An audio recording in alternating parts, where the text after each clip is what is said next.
Good morning. I missed you so much. What'd you say? Doesn't it feel like a really long time? Being trapped in the house makes it long. I am the Reverend Denise Cawley. I am your interim minister here. My pronouns are she and her.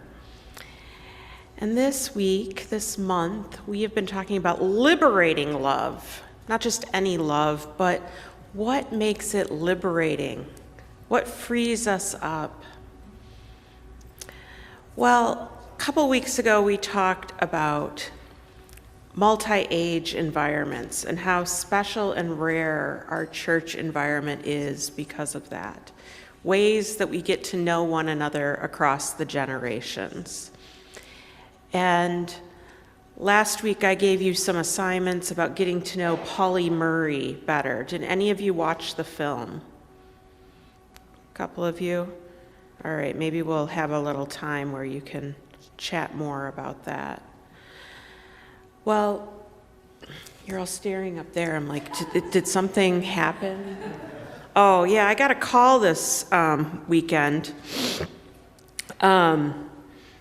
Sometimes you wonder if they're really real when you get these kind of calls. And so does anyone know there's an important social justice issue to me that I always celebrate this time of year? Does anyone know what that justice issue anniversary is this week? It happens around the 21st of every January.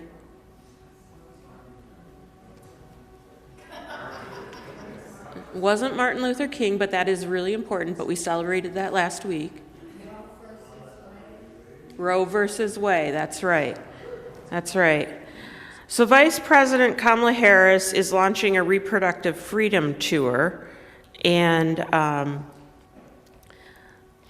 that's a pretty big issue for me, right? Because I was a chaplain at Planned Parenthood, and I get called a lot about that issue because we have people, even in our own congregation here, who are impacted by that on a regular basis because Illinois is considered, in many ways, an island state, a state where that's legal. However, even people in our own congregation have a regularly difficult time getting health care because so many people come here to get health care that they can't get access to appointments and things like that. And so I serve people here who are impacted by that. And then I live in Wisconsin, and they had to close many clinics in Wisconsin because it became illegal. Then a judge said, that's silly, that wasn't what the law said, in fact. And so then they just opened up some of the clinics again. So I'm like a pre-show later today to President Harris coming through the Midwest. And I'll be speaking at a press conference for her tour that's coming through.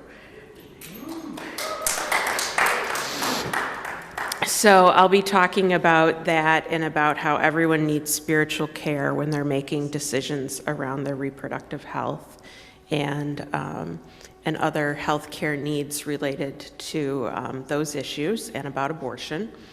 And that's why I flew in here at the last minute, because I was attempting to write my thoughts before I came and talked to a couple hundred people. So I wasn't really sure the call was real until they started asking if they could check out all of my social media profiles and for my, birth date and background, info, and ran the FBI profile on me and stuff. So that was interesting.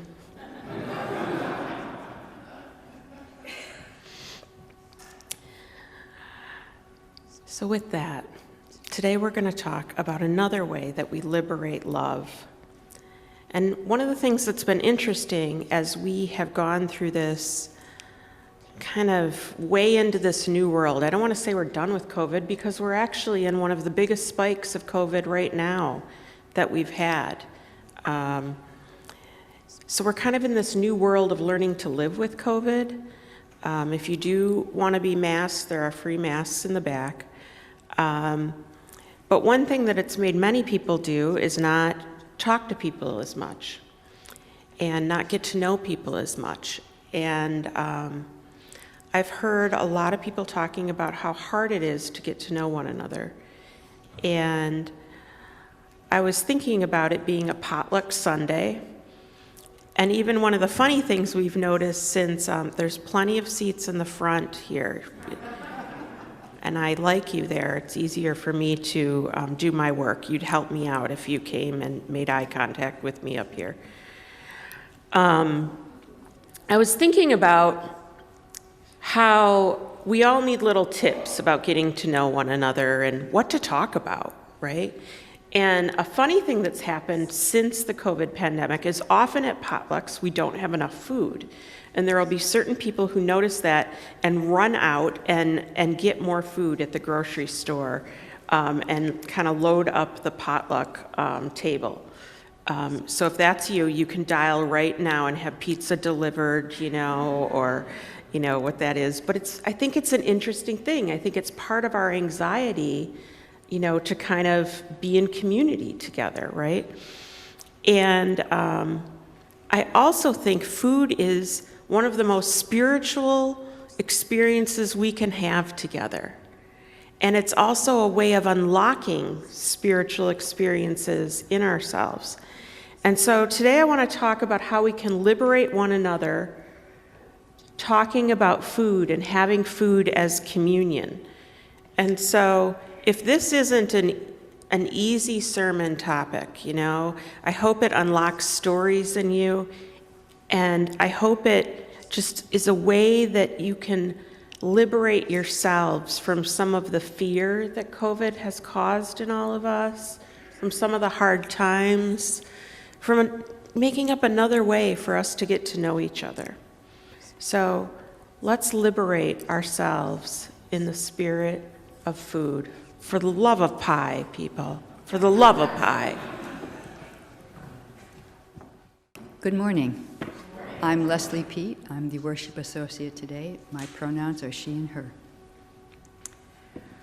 We light our chalice as a symbol of gratitude as we celebrate the abundance of our lives together. In this sanctuary, we harvest bushels of strength for one another and offer our crop with the hands of compassion and generosity.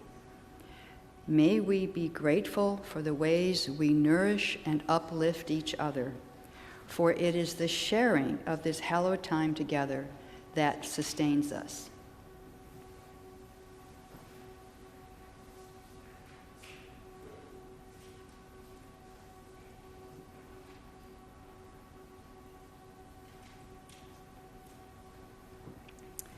Please rise, or you are willing and able, to sing hymn number 10.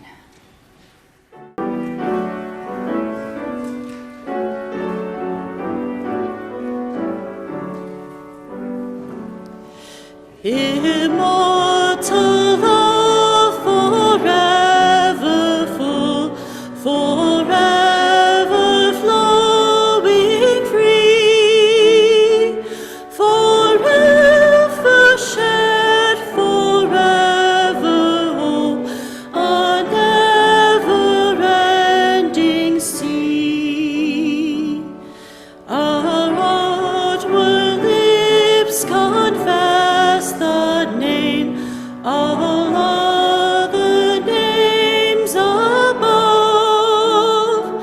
but love alone knows whence it came and comprehendeth love.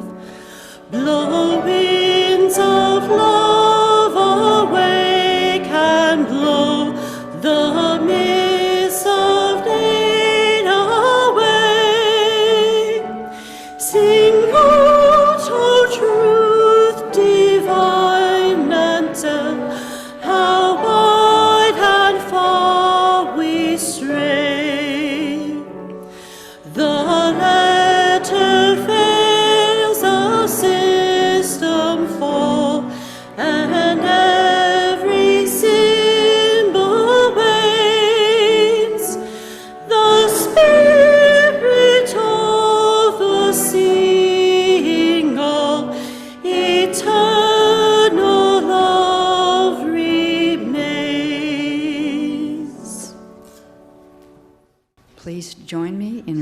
uniting the covenant.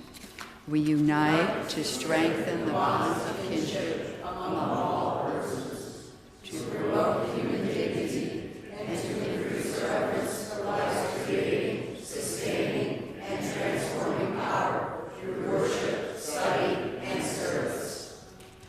Please be seated.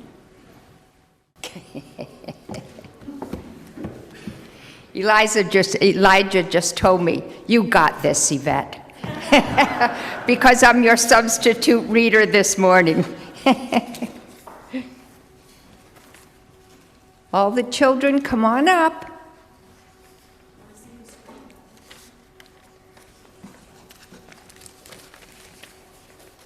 My name is Yvette Johnson. My pronouns are she and her. This is a story called Bring Me Some Apples and I'll Make You a Pie, a story about Edna Lewis by Robin Gourley.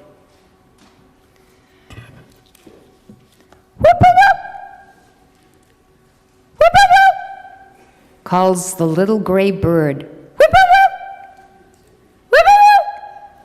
The melody echoes through the quiet woods and wends its way down the hill to the just waking farm. This is the sound Edna's been waiting for all winter long. Time to get up, she says, poking her sleepy little sister. I hear the whippoorwill. That means it's gathering time and I'm ready for the taste of spring. After breakfast, Edna and her sister head out to the fields to pick wild strawberries, the first fruit of the season. Mama says, better hurry. You'll need to outrun the rabbits to get all the berries. Daddy says, fill as many baskets as you can, lard is empty. Sister says, one for the basket and one to taste. Edna says, there'll be strawberry shortcake for dessert tonight. A few days later, with the chill almost gone from the early morning air, Auntie and the children gather wild greens before the leaves unfurl, mustard, purslane, dandelion, and peppery watercress, too. Says Auntie. A fresh, crisp salad to nourish the heart and soul as well as the body. Edna recites, but I have never tasted meat, nor cabbage, corn, or beans, nor milk or tea that's half as sweet as that first mess of greens. Soon the catbird is back and the dogwoods are blooming. Edna follows Daddy behind the plow, pressing her bare foot into the soft, just-turned earth. The plow tosses up roots from the nearby sassafras trees, each piece a prize in Edna's hands. Edna says, I'll make hot tea from the roots and sweeten it with milk and molasses. Daddy says, sassafras heals what ails you. Sassafras makes you feel all right. Drink the tea in the morning and sleep all night. Spring turns into summer, and Edna leads Daddy to a beehive she's found deep in the fragrant honeysuckle woods. He breaks the comb and gathers all the delicious dark amber nectar. Edna dips her finger in the bucket. Honey on hot biscuits sweetens the morning, she says, smacking her lips. Then she recites, a swarm of bees in May is worth a load of hay. A swarm of bees in June is worth a silver spoon. A swarm of bees in July is not worth a fly. A warm breeze is blowing, and it's cherry-picking time. Everyone races to the trees and up the ladders to fill buckets and bellies with the ripe fruit. Edna says, a deep dish cherry pie, that'll be the reward for all our hard work. Brother says, look at that bird in the cherry tree. He's eating them one by one. He's shaking his bill. He's getting his fill as down his throat they run. When the wild blackberries are ripe, Edna, sister, and brother forage early in the day, before thunderstorms start to rumble. Sweet berries stain hands and lips and teeth blue. Brother says, the ripe ones come easiest off the vine, and the lowest ones are the sweetest. Watch out for snakes. They like berries too. Edna calls across the brambles, how about we make a summer pudding or a cobbler? Or have just a bowl full of berries with sugar and cream? Oh, the blackberry. Long about midsummer, it's time to gather sun-ripened peaches from the orchard. Edna eats them straight from the tree, and the warm, sweet juice runs down her chin. Mama says, 6 perfect peaches make a perfect pie. That's true, Edna says. But the best dessert on a hot summer day is peach ice cream, and there'll be plenty of willing hands to help turn the crank on the ice cream bucket.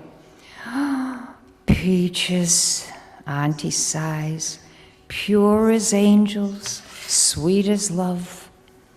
Edna plucks garden-warmed tomatoes from a heavy vine with fruit and places them in Mama's outstretched apron. Southern dirt mixed with southern sun makes a right sassy tomato, Mama says. My favorite lunch above all is a tangy tomato sandwich.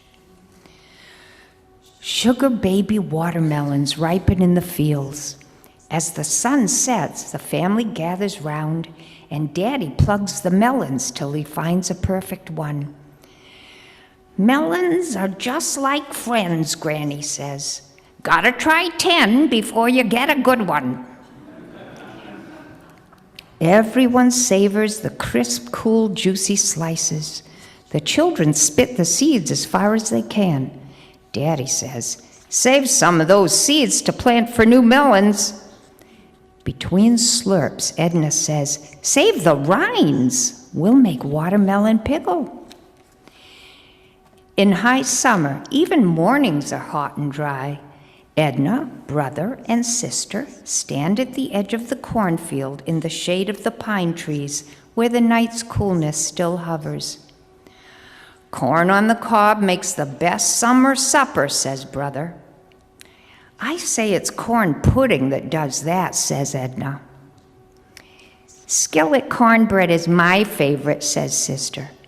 Then she sings, wake up, Jason, day's a-breakin', frying pan's on and cornbread's baking. Bacon in the pan, coffee in the pot. Get up now and get it while it's hot. Out in the vegetable patch, tidy rows of beans are ready for the picking. Bushel baskets fill quickly as 3 pairs of hands make a game of pulling beans from the bushes. A bowl of speckled butter beans for dinner tonight, says sister. Rattlesnake and Christmas beans next, says Edna. We're rich as kings as long as we have beans, says Mama. Edna skips beside brother down the farm lane to the leafy vineyard. Sunny clusters of muscadine grapes grow in wild abundance, vines twine to the treetops. Ripe grapes make a perfect afternoon feast. I love the jam these grapes will make, Edna says. Come winter, it'll be a little taste of summer. Brother nods. On a cold day, there's nothing more comforting than a thick slice of bread piled high with Mama's grape jam. It's back to school just as the apples start to ripen. They crunch with every bite and taste as sweet as honeycomb. There's so much to do with good apples, says Edna. With bushels of apples in the cellar, we'll have apple butter and apple cider and apple sauce all winter long. But today, I'll make apple crisp, sweet and tart at the same time. Then she sings, Don't ask me no questions and I won't tell you no lies, but bring me some apple and I'll make you some pies. And if you ask questions about my having the flour, I'll forget to use molasses and the pie'll be sour. On a coming of winter morning, there's still one more harvest to gather. The leaves are falling and so are the nuts. Ping, ping, ping. Pecans and walnuts clatter on the rooftop. The family fills baskets full of them. Edna cracks the shells and picks out the tiny nut meats. Nut butter, cookies, and walnut bread will taste mighty good, she says. Then Granny sings, raccoon up the pecan tree, possum on the ground. Raccoon shake the pecans down, possum pass 'em round. As the first snow falls, Edna inspects the cellar. It is full of good things, nut cakes and cookies, honey and jam, 3 kinds of dried beans. Rows of canned corn, jars of tomatoes, and crocks of pickles line the shelves. You can never have too much summer, says Edna. The house fills with the aromas of cooking, warming the spirit on a cold afternoon. Long winter ahead, says Daddy. Well, without winter, there'd be no spring, says Mama. That's right, said Edna. And come spring, we'll hear the whippoorwill call, then we'll all go gathering again. The end.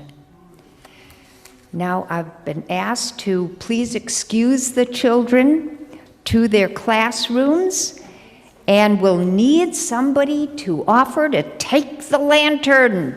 First hand raised. Yours was the first hand raised. Okay, you come take the lantern.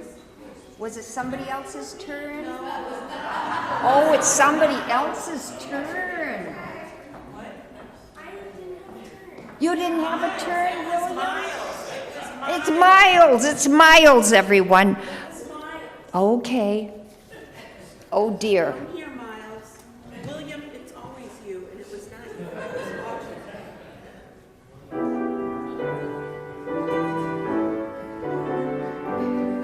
I'm going to give you a hug, Miles. A good handshake.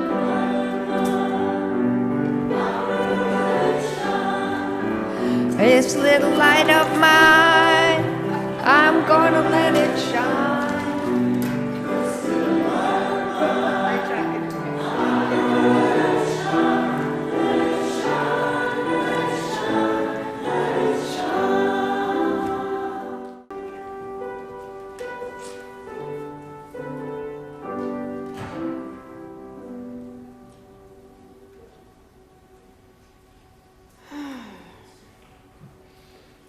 That was tense.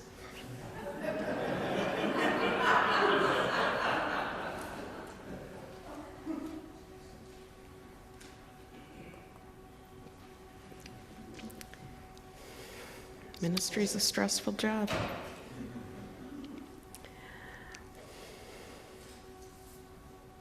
Maya Angelou says, when we give cheerfully and accept gratefully, everyone is blessed.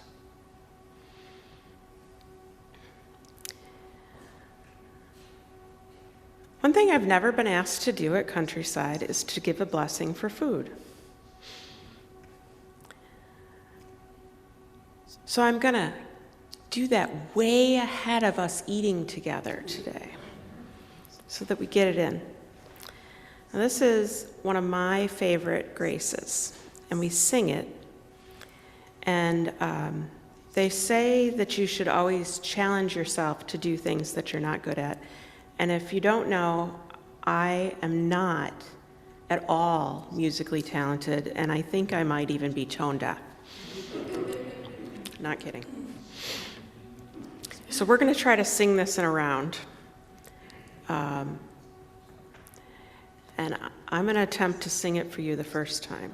So it goes, Earth who gives to us this food, sun who makes it ripe and good, sun above and earth below. Our loving thanks to you we show. So, I'm going to start here. I'm going to have you all start. So I'm kind of imagining like a line through the middle. So I'm going to have you all start earth and then like this, and then I'll give you all like a second, and then I'm going to imagine like 3, 4, okay? You guys go wherever you want. So we'll start here. Keep the slide up. They need the words, Luis. They need the words. Okay. Okay. Earth who gives to us this food, earth who makes it. And now second group starts. Earth who gives to us this food. You keep singing. You got to keep going. You got to keep going. You come up here and help me. Okay. Let's just try sing this all together once. Okay. Oh, good idea. Let's just try this, okay? Okay. Earth who gives to us this food, sun who makes it ripe and good, sun above and earth below. Our loving thanks to you we show. Okay? Let's try this. Okay, there we go. Come on, we'll start, okay?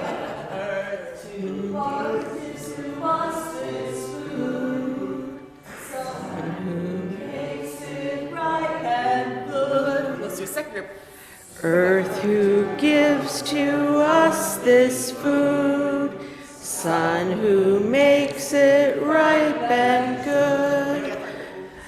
Earth who gives to us this food, sun who makes it ripe and good. Sun of earth. And then last group. Earth who gives to us this food.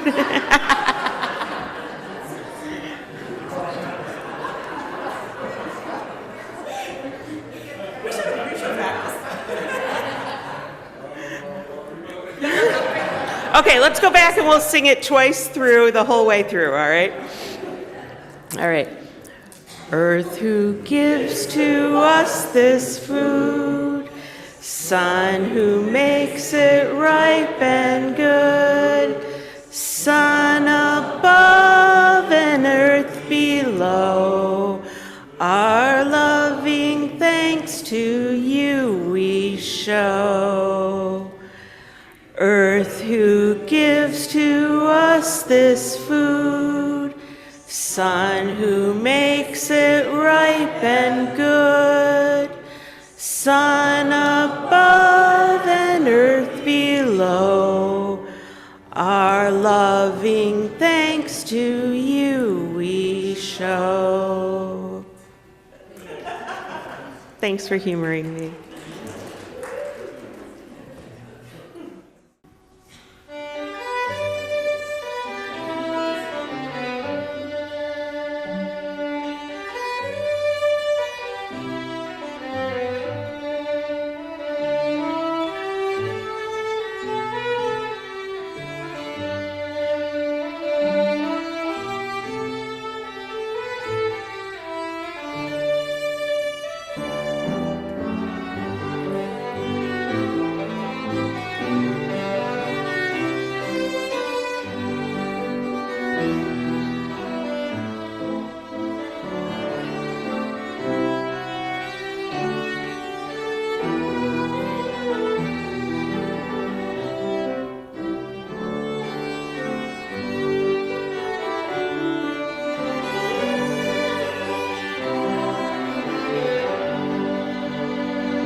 Our first reading is Women Whose Lives Are Food, Men Whose Lives Are Money by Joyce Carol Oates. Mid-morning Monday, she is staring peaceful as the rain in that shallow backyard. She wears flannel bedroom slippers. She is sipping coffee. She is thinking, gazing at the weedy, bumpy yard, at the faces beginning to take shape in the wavy mud, in the linoleum where floorboards assert themselves. Women whose lives are food, breaking eggs with care, scraping garbage from the plates, unpacking groceries hand over hand. Wednesday evening, he takes the cans out front, tough plastic with detachable lids. Thursday morning, the garbage truck whining at 7. Friday, the shopping mall open till 9. Bags of groceries unpacked, hand over certain hand. Men whose lives are money, time and a half on Saturdays, the lunch bag folded with care and brought back home, unfolded Monday morning. Women whose lives are food because they are not punch-carded, because they are unclocked, sighing glad to be alone, staring into the yard mid-morning, midweek. By mid-afternoon, everything is forgotten. There are long evenings, panel discussions on abortions, fashions, meaningful work. There are love scenes where people mouth passions sprightly, handsome, silly, manic, in close-ups revealed ageless. The women whose lives are food, the men whose lives are money, fidget as these strangers embrace and weep and misunderstand and forgive and die and weep and embrace, and the viewers stare and fidget and sigh and begin yawning around 10:30. Never made it past midnight, even on Saturdays, watching their braven selves perform. Where are the promised revelations? Why have they been shown so many times? Long-limbed children 1,000 miles to the west, hitchhiking in spring, burnt bronze in summer, thumbs nagging, eyes pleading, "Give us a ride, huh? Give us a ride." And when they return, nothing has changed. The linoleum looks older. The Hawaiian chicken is new. The girls wash their hair more often. The boys skip over the puddles in the GM parking lot. No one eyes them with envy. Their mothers stoop. The oven doors settle with a thump. The dishes are rinsed and stacked, and by mid-morning, the house is quiet. It is raining out back, or not raining. The relief of emptiness reigns, simple, terrible routine, at peace.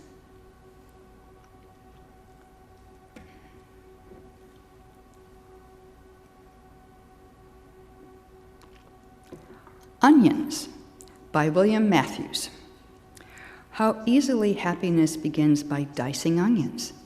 A lump of sweet butter slithers and swirls across the floor of the sauté pan, especially if its errant path crosses a tiny slick of olive oil. Then a tumble of onions. This could mean soup or risotto or chutney, from the Sanskrit chutney, to lick. Slowly the onions go limp and then nacreous and then what cookbooks call clear. Though if they were eyes, you could see clearly the cataracts in them. It's true it can make you weep to peel them, to unfurl and to tease from the taut ball first the brittle, caramel-colored and decrepit papery outside layer, the least recent, the reticent onion wrapped around its growing body.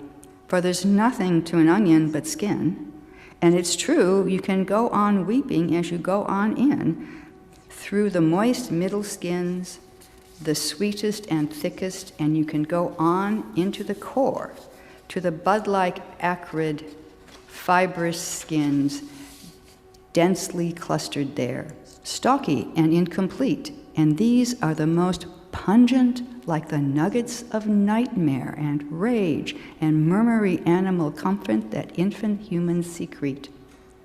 This is the best domestic perfume. You can sit down to eat with a rumor of onions still on your twice-washed hands and lift to your mouth a hint of a story about loam and usual endurance. It's there when you clean up and rinse the wine glasses and make a joke, and you leave the minutest whiff of it on the light switch later when you climb the stairs. In ladles filled with sauce, my family taught me the keys to a spicy life. Good food, good company, and a lot of good tomatoes. On my Italian side, company was family and anyone who stopped by. There was always food to feed whoever was there. It was not fancy. In fact, it was peasant food. It was soups where bones were left in. I hated homemade soup until PBS cooking shows taught me how to strain the bones out of broths. I spent years making terrible broth, and now I am one of the best soup makers I know.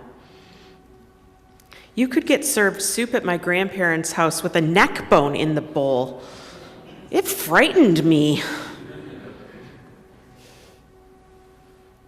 Today, I want to give you a call back to the way food used to be so regional, so special to where you came from and who you were. Now with shipping and travel, we can eat just about anything, and our food does not necessarily reflect who we are and what we are about. Yet, food is the greatest connection to our senses and that wakes up our spirits. It's a time machine. Many people complain that they want a deeper, richer spiritual life. They complain they're not getting it at church. They complain they're not getting it at home. And yet they don't cook. Thank you. One of the ways the worship committee comes together is with food. I'm always amused when there are guests at our meetings and they go, "Oh, I didn't know it was like this." Not only do we cook for one another, we set beautiful tables. It is no wonder we wake up our spirits with taste and smells and textures and sounds. It is not to say you have to know how to cook to be on the worship committee. Maybe you need to know how to shop. Many say to break bread is the most elemental way to have communion. I want to urge you today to find as many ways into connecting through food as you can. Now, my grandmother made the best tomato sauce I have ever had. Unless, of course, you've had mine.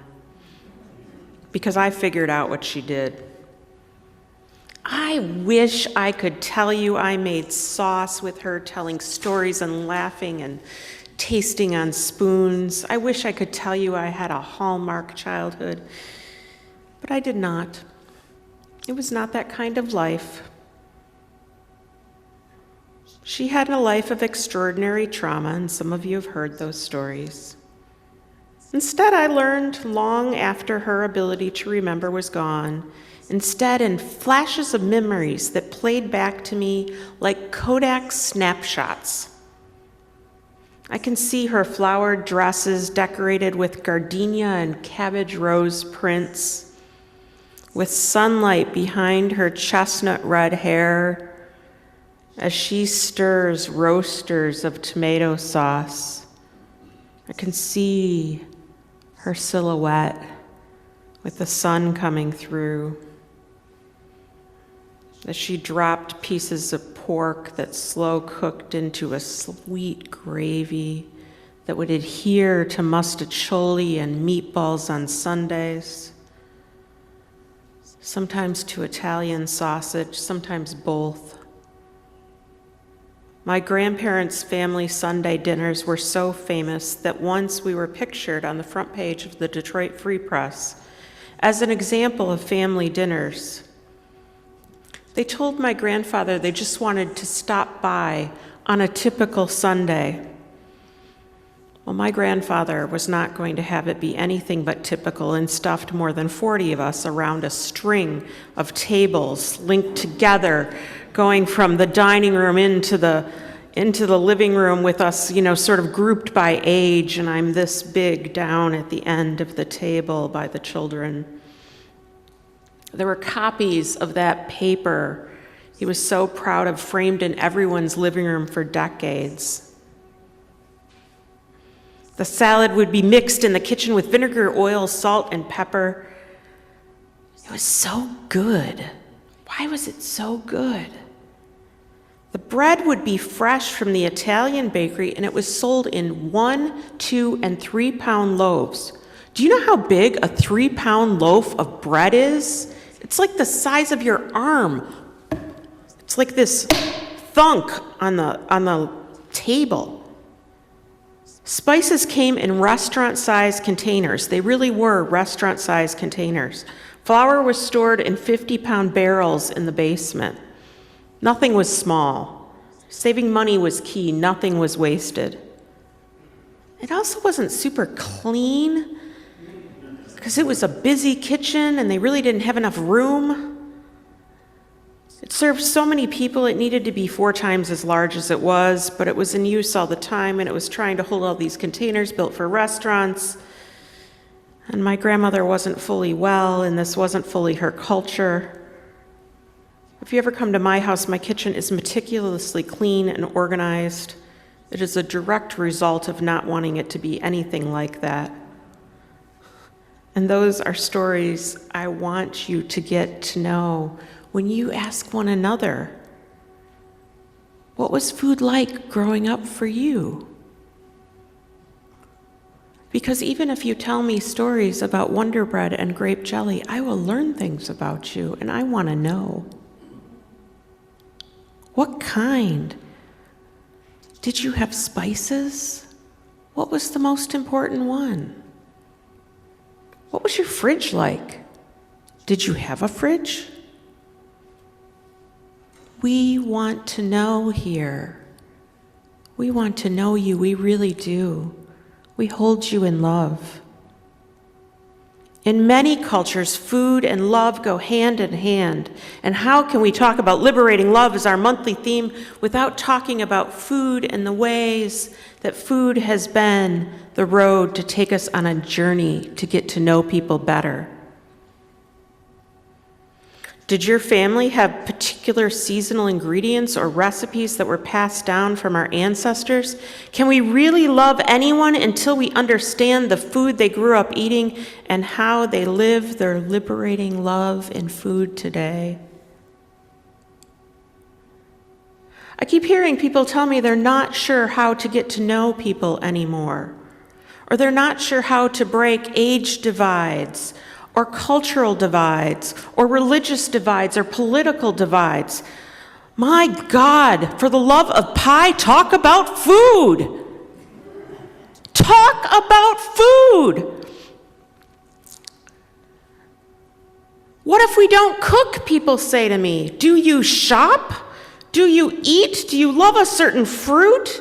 Have you splurged on a vegetable? Do you have a favorite food memory? I suggest food as a liberator to connecting our stories because we all eat. Food is often a place of pain. Go find out. Love people. The more and more I studied my Italian culture, the more I could not find recipes that quite reflected my grandmother's style of cooking or the region of Italy she was cooking from. Some sort of reflected northern Italy and some southern and some not Italy at all, and it turns out that was exactly correct.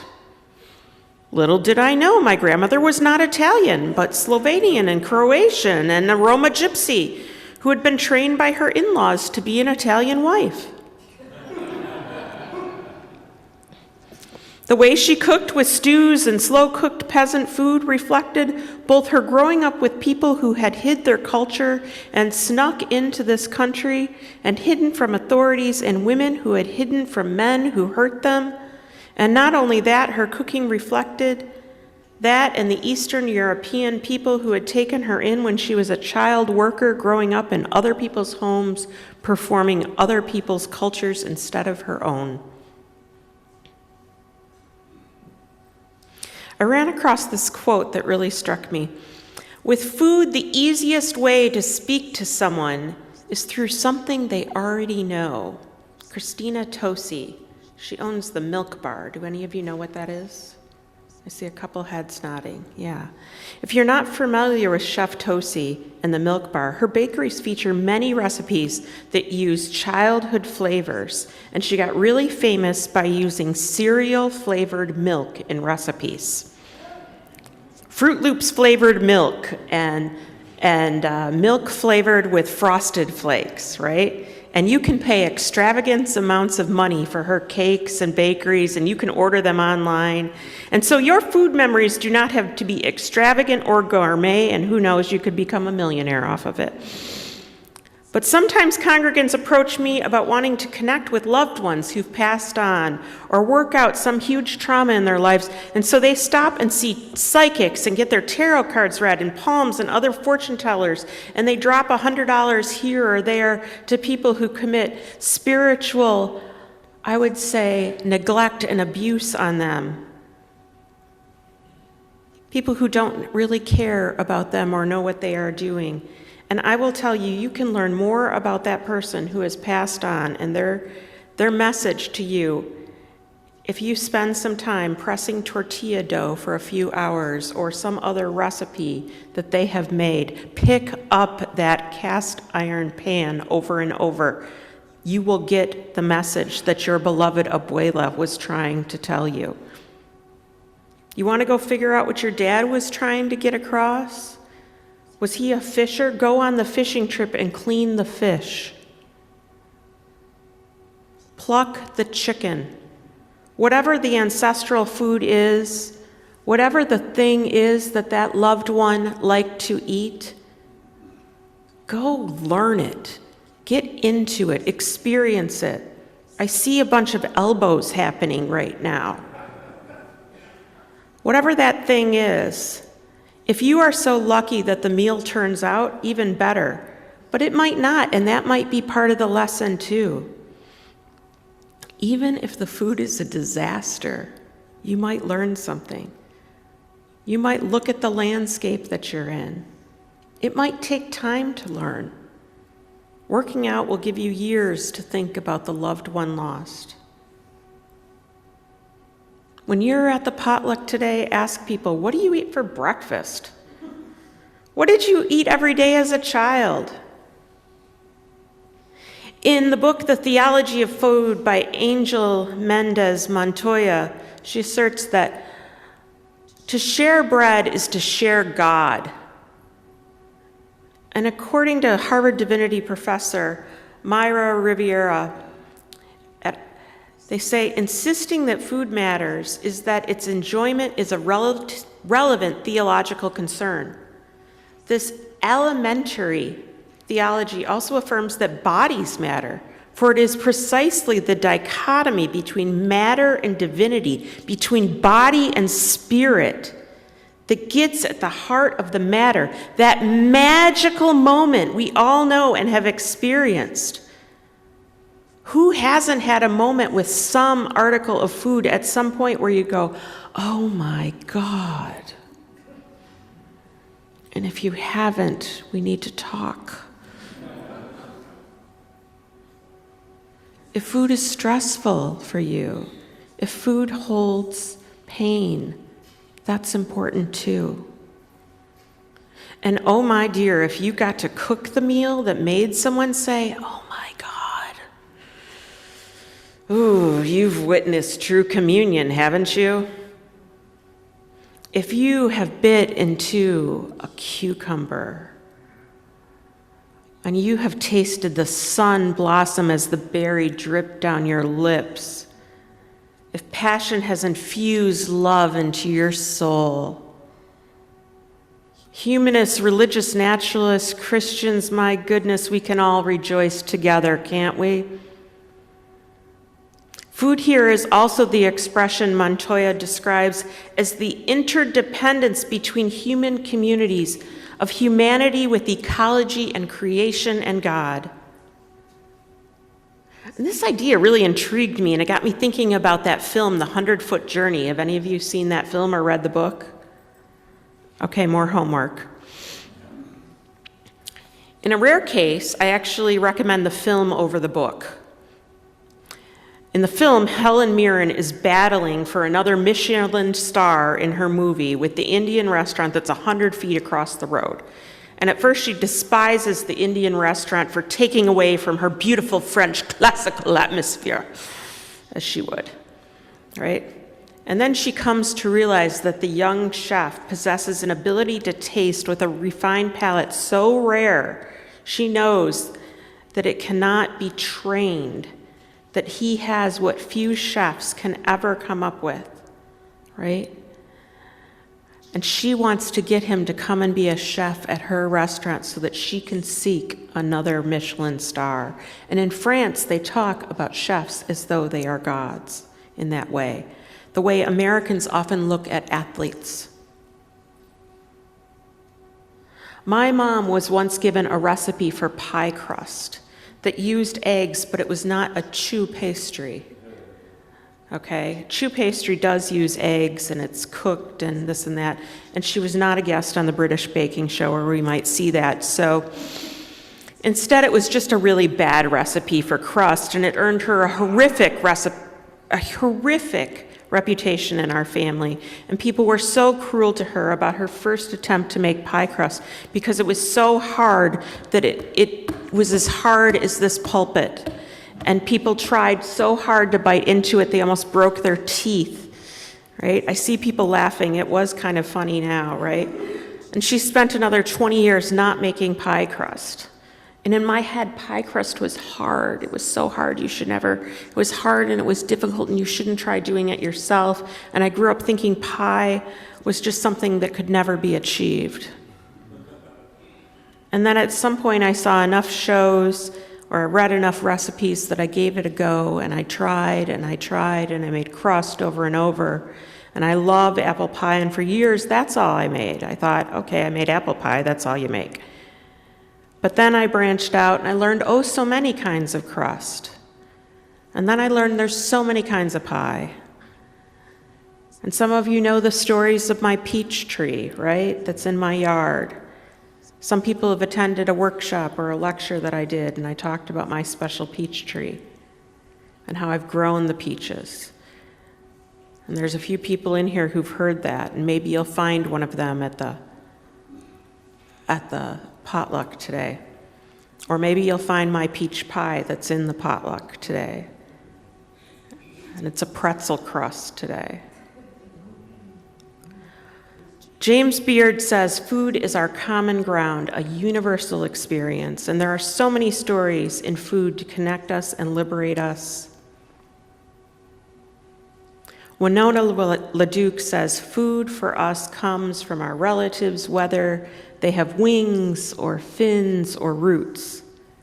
That is how we consider food. Food has a culture, it has a history, it has a story, it has relationships. Go dig into yours. Amen. Good morning. Hello, my name is Nancy Frank. My pronouns are she and her, and I am a CCUU usher, and I'm happy to be your usher this morning for our service. I have a short exercise for all of us to try. Please turn to one person next to you and greet them now. Hey! Wasn't that easy and fun? Good job, everybody. Okay. So we are in immediate need for ushers and greeters. Please consider becoming an usher or greeter for our Sunday services. Why do I love being an usher? I'm glad you asked. Ushering is a great way for me to give back to my church community. I enjoy getting to know our congregation better. I'm grateful that ushering encourages community development, and this has helped me get to know a variety of people better, like Yvette Johnson, Debbie Lee, Suri, Lauren, Gloria Kinney, really great people. I also get to work on my name tag versus facial recognition skills. My sincere smile, welcoming support and solution-focused assistance may be the first impression for a visitor who is considering attending a new church. This is my opportunity to treat others the way I would want to be treated if I were a new visitor. My additional responsibilities include arriving a half hour before the service, collection plate accountability, monitoring church safety, and the joy of recycling the orders of worship. Please consider volunteering one regular Sunday per month. One greeter and 2 ushers per Sunday is really ideal. You can register to volunteer by going to the Sign Up Genius website, or you're also welcome to just come to me, and I'm happy to give any answers to any questions you have, or Lisa Gilly also is happy to answer questions as well. We're very grateful for your help. So, is there anyone here today, anyone this morning who is not ushered before, who would like to learn how much fun it is, how easy it is to help me with our offering this morning? I need someone to raise their hands for ushering. Come on up. Yay, let's hear it for the new usher. Thank you, David. So, and now is the offering call. Thank you, David. Most of us dream of having a huge impact on our community. It is the challenging, thank you. Wait just 1 second, David, I'm sorry. It is challenging to have the effect alone, but together, our generosity of spirit, financial gifts, time, and love, we build on a mission we envision. There are many different ways to contribute, which are here listed in your order of worship, and also online for all of our Zoomers. Hi, Zoomers. So, the offering will now be gratefully received. Thank you.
And now, please rise as you are willing and able and join in singing hymn number 18, What Wondrous Love, from the Gray Hymnal.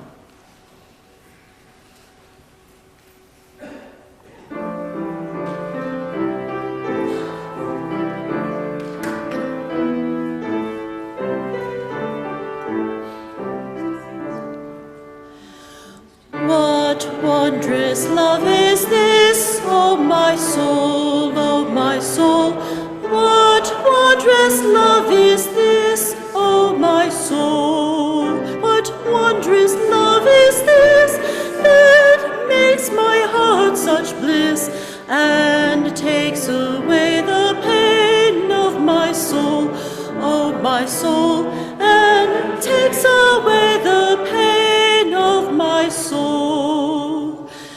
When I was sinking down, sinking down, sinking down, when I was sinking down, sinking down, when I was sinking down beneath my sorrow's ground, friends to me gathered round, O my soul,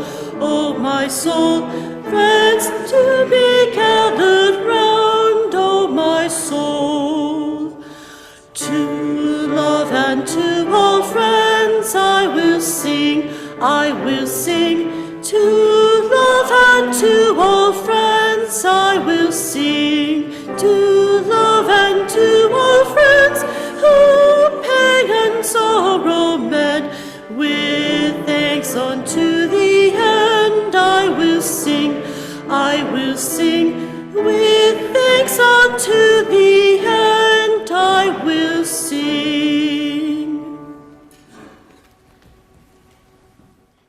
After the postlude, you can be seated. There will be an announcement from the search committee with Joy Simon.